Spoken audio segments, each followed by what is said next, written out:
Hi, இன்றைக்கி நம்ம என்ன பார்க்க போகிறோம் அப்படின்னா சுறா புட்டு தான் பார்க்க போகிறோம். நம்ம ஊர்லாம் டெலிவரி ஆனவங்களுக்கு வந்து பால் சுறா வாங்கிட்டு வந்து உடனே சுறா புட்டு செஞ்சு கொடுத்துருவாங்க. இங்கே பால் சுறா கிடைக்குதான்னு கேட்டால் எனக்கு தெரியல. ஆனால் வந்து ஏதோ ஒரு சுறா கிடச்சிது. 3 பீஸ் நல்லா பெருசு பெருசாக வாங்கிட்டு வந்திருந்தாங்க. அந்த சுறாவிலேருந்து செய்ய ஆரம்பிச்சிட்டேன். எப்படி செஞ்சேன் அப்படின்னா, ஒரு பாத்திரத்தில் உப்பு மஞ்சள் போட்டு தண்ணி கொதிக்க வச்சு அதில் வந்து மீனை போட்டு நல்லா வேக வச்சு எடுத்துக்கிட்டேன். வேக வச்சு எடுத்ததுக்கப்புறம் அந்த மேலே இருக்க கருப்பு கலரில் இருக்க தோல் இருக்குது இல்லையா, அதை பச்சையாக இருக்கும்போது தோல் உரிக்கவே முடியல. வேக வச்சதுக்கப்புறம் தான் எடுக்க முடிஞ்சுது.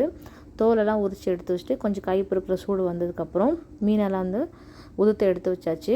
உதுத்து எடுத்து வச்சுட்டு அந்த முள்ளையும் எடுத்து போட்டாச்சு. முள் சின்ன ஒரு 3 பீஸ் தான் இருந்தது. முள்ளை எடுத்து வச்சுட்டு சமைக்க ஆரம்பித்தாச்சு. எப்படி செய்கிறேன்னு சொல்லி பார்க்கலாம். ஒரு பேனில் கொஞ்சமாக எண்ணெய் விட்டுட்டு சோம்பு போட்டு நல்லா பொரிஞ்சதும் ஒரு அரை வெங்காயம் போட்டு சேர்த்துருக்கேன். நல்லா வெங்காயம் வதங்கினதுக்கப்புறம் கருவேப்பிலை, அப்புறம் வந்து பச்சை மிளகாய் குட்டி குட்டியாக கட் பண்ணி சேர்த்துருக்கேன். நான் காரம் கம்மியாக தான் பண்ணியிருக்கேன், நீங்கள் நிறைய கூட போட்டுக்கலாம். அது போட்டதுக்கப்புறம் ஒரு ஸ்பூன் இஞ்சி பூண்டு பேஸ்ட் நல்லா வதக்கி எடுத்துக்கோங்க.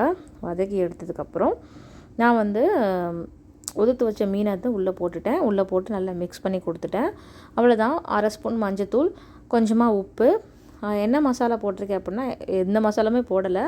மிளகு சீரகம் ரெண்டையும் வந்து நல்லா அரைச்சி வச்சுருக்கேன். அதை அப்படியே உள்ளே சேர்த்துருக்கேன். அவ்வளோதான். அந்த மீனோட ஸ்மெல் வராமல் இருக்கும் மிளகு சீரகம் ரெண்டையும் அரைச்சி போடும்போது. அவ்வளோதான்.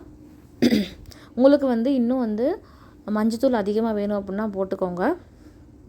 காரம் வேணும் அப்படின்னா மிளகுத்தூள் கூட அதிகமாக போட்டுக்கலாம். அவ்வளோதான். நான் வந்து முடிச்சிருக்கேன்.